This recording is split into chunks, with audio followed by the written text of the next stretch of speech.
Isang mapagpalang umaga sa ating lahat, mga kapatid ko kay Kristo, mula sa The Solid Rock Morning Devotion, isang kagalakan na muli tayo ay makapagbulay-bulay sa salita ng Panginoon sa umagang ito.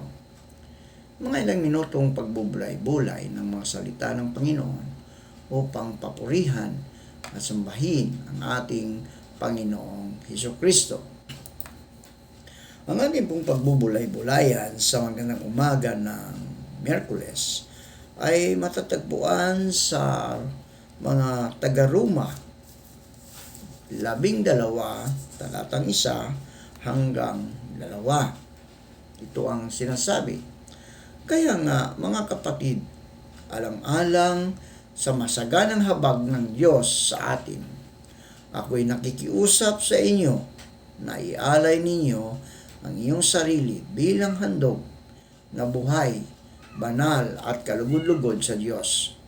Ito ang karapat-dapat na pagsamba ninyo sa Diyos. Huwag kayong makiayon sa takbo ng mundong ito. Sa halip, hayaan ninyong baguhin ng Diyos ang inyong pag-iisip upang maunawaan ninyo ang kanyang kalooban.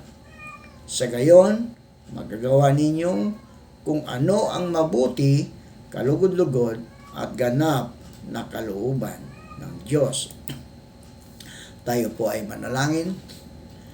Diyos na mapagmahal, marami pong salamat o Diyos sa panibagong araw na iyong ibinigay para sa amin.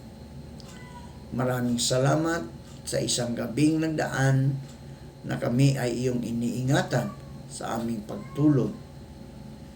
Maraming salamat, Panginoon, sa muli mong pagising sa amin, sa muli mong pagbibigay ng buhay, ng lakas at ng karunungan upang kami, O Diyos, ay patuloy na humarap sa hamon ng buhay dito sa mundong aming ginagalawan.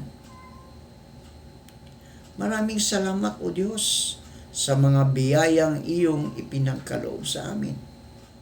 Biyaya na kami muli mong ginising. Sabi nga, every gising is a blessing.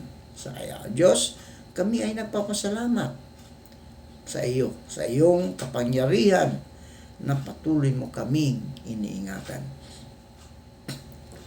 Salamat, O Diyos, sa lahat ng iyong ipinagkaloob ninyo sa iyong mga anak, tulad ng kalakasan, tulad ng aming mga buhay, Panginoon.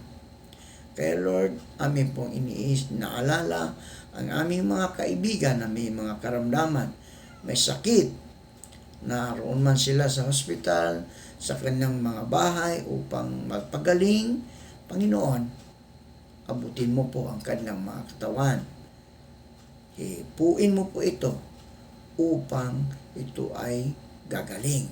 Kami po ay nagtitiwala, nanampalataya na mahipo mo lang ang kanilang mga katawan, sila po ay gagaling na mula sa banig ng karamdaman. Amin ding naalala, O Diyos, ang aming mga kaibigan na mga mangingisda na sila ingatan mo sa laot ng karagatan, tulad ng pag-iingat mo sa iyong mga apostol na naroon sa dagat, sa laot, nang ang malakas na hangin o bagyo ay kanilang nararanasan. Amin din nilalapit sa inyo ang aming mga kaibigan, mga magsasaka, na sila ingatan mo sa kanilang pagsaka sa laot ng kabukiran, O Diyos, upang marami po silang may tanim ng mga pagkain tulad ng palay, gulay, prutas at iba pa, upang maraming pagkain na maihanda sa pagkainan ng iyong mga anak. Amin din inilalapit sa inyo, O Diyos, ang aming mga kaibigan na naghanap ng trabaho. Ito man ay lokal o abroad, naway makasumpong sila, O Diyos, ng magandang trabaho sa tulong ng iyong banal na Espiritu Santo upang sila, O Diyos, ay magkaroon ng hanap buhay. Amin ding inilalapit sa inyo ang aming mga kaibigan na nagtrabaho sa ibang bansa na may kaguluhan, may gera. Lord, ingatan mo sila sa bansang iyon at hilayo mo sila sa anumang kapahamakan, Panginoon. Maraming salamat, O Diyos, sa mga katugunan, sa aming mga panalangin, sa pangalan ni Jesucristo na aming Diyos at tagapagligtas. Amen. Ang pagtawag sa pagtatalaga ay dumarating sa bawat isa sa atin, mga kaibigan. Dapat maging handa tayo sa isang bagong Kristiyanong ibigay ang sarili niya sa Diyos upang maggamit sa anumang paraang nais natin o nais niyo. Ang lubos na pagbibigay ng ating sarili sa Diyos ay marapat lang sa atin dahil sa kanyang paglalang at pagtubos sa atin. Ang pagsukong ito ang nagdudulot ng tunay na kagalakan at kapayapaan sa isang Kristiyano. Sa bawat isang nakarinig na ng pagtawag ni Kristo tungo sa kaligtasan ay dumarating din ang pagtawag sa paglilingkod. Diba? Mga kaibigan, kapag tayo ay tinawag ni Kristo para tayo ay maligtas, dumarating din ang paglilingkod natin sa Kanya. Ang ating buhay ay ating ialay. Likas lamang ito sa isang taong lubos na nagtalaga sa sarili niya sa Kanyang Panginoon, ating Panginoon. Ang magtanong, tulad ni Apostol Pablo nga, siya ay nagtanong, ano ang gagawin ko, Panginoon? Di ba? Ano ang gagawin ko, Panginoon? Mga kaibigan, tayo ngayon ay nagse-celebrate o inaalala natin ang pagtubos ni Kristo doon sa krus ng Kalbaryo. Tanungin natin ang ating mga sarili, mga kaibigan. Ano ating gagawin? Pagkatapos na tinubos tayo ni Kristo doon sa krus ng Kalbaryo. Hanggang ngayon ba, kaibigan, gumagawa pa rin tayo ng isang hindi ka nais-nais? No? Sabi nga sa ating talata, huwag kayong makiayon sa mundong ito. So, sa halip, magbago na kayo. Di ba? Kaya, ating pagninilay-nilayan, dahil Holy Week naman ngayon. Ngayon ay Miyerkules Santo. Pagninilay-nilayan natin. Ano ang gagawin ko, Panginoon, sa aking buhay? Ako ba ay tinawag mo upang maglingkod sa inyo? Kung tayo, mga kaibigan, ay naguguluhan, maraming turo sa ating Biblia, sa kasulatan, ang nagpapakilitang tayo'y iniligtas upang maglingkod. Maraming mga turo dito sa Biblia na nagpakitang tayo'y iniligtas upang maglingkod. Kaya, magbubulay-bulayan natin, pagninilay-nilayan natin, kaibigan. Kung ikaw, kaibigan, ay talagang tinanggap mo si Kristo bilang iyong Diyos at tagapagligtas, maglingkod ka sa Kanya. Ibig sabihin, mga kaibigan, di ba? Huwag kayo makiayon sa takbo ng mundong ito. Anong gagawin? Mag-iba kayo sa pamagitan ng pagbabago ng inyong pag-iisip upang maunawaan ninyo ang kalooban ng Diyos. O di ba? Magbago. Kung tayo ay makasalanan noon, ngayon ay maka-spiritual na. binabasa ang Biblia at pinagbulay-bulayan ito para ma-share natin sa iba naman na hindi nakakilala sa Diyos.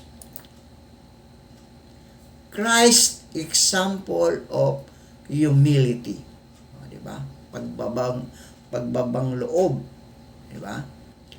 So if there is any encouragement in Christ, any comfort from love, any participation in spirit, any affection and sympathy, complete my joy by being the same mind, having the same love, being in full accord and of one mind, do nothing from selfish ambition or conceit, but in humility count others more significant than yourself. Di ba, kaibigan? Let each of you look not only to his own interest, but also to the interest of others. Have this mind among yourself, which is your Christ Jesus, who though he was in the form of God, did not count equality with God a thing to be grasped, but emptied himself by taking the form of a servant, being born in the likeness of man, and being found in human form, he humbled himself by becoming obedient to the point of death, even death on the cross.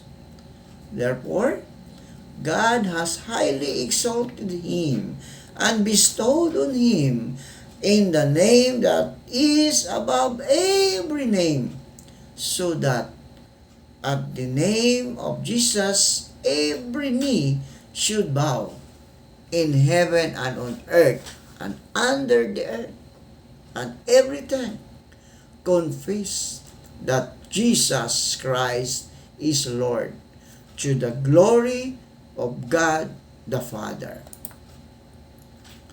Pinalaya na tayo, mga kaibigan. Pinalaya na tayo sa kasalanan at kayo ngayon ay mga alipin na ng katuwiran. Nawala na yung kasalanan, nawala na yung dati, ngayon ay nasa katuwiran na tayo. Gumagamit tayo ng karaniwang pangungusap dahil sa ating likas na kahinaan. Kung paanong ipinailalim natin nung una ang ating mga sarili sa karumihan, sa kasalanan, at kasamaang palala ng palala. Ilan ngayon sa inyo, mga kaibigan? Ilan ngayon ang inyong sarili bilang alipin na ng ngayon ng katuwiran para sa banal na layunin? Di ba? Ilan sa atin ang napabilang upang maging alipin kay Hesukristo na ating Diyos at tagapagligtas? Tayo po ay manalangin. Marami pong salamat, O Diyos, sa mga salitang aming napakinggan sa umagang ito. Naway ito'y paalala namin na kami, O Diyos, ay magbago na. Sabi nga sa Romans, huwag kayong makiayon sa mundong ito. So, magbago na kayo upang ako ay maligtas sa anumang karumihan at magiging alipin na sa katuwiran ng banal na Espiritu. Maraming salamat, Panginoon, sa buhay at kalakasan na iyong ipinigay sa amin. At pagpalain mo po, Panginoon, sa umagang ito ang lahat ng nakikinig sa iyong mga salita, upang sila, O Diyos, ay meron din silang kapayapaan sa kanilang buhay. At sila rin, O Diyos, ay maglingkod sa inyo bilang iyong mga anak. Maraming salamat sa pangalan ni Jesus. Amen at amen.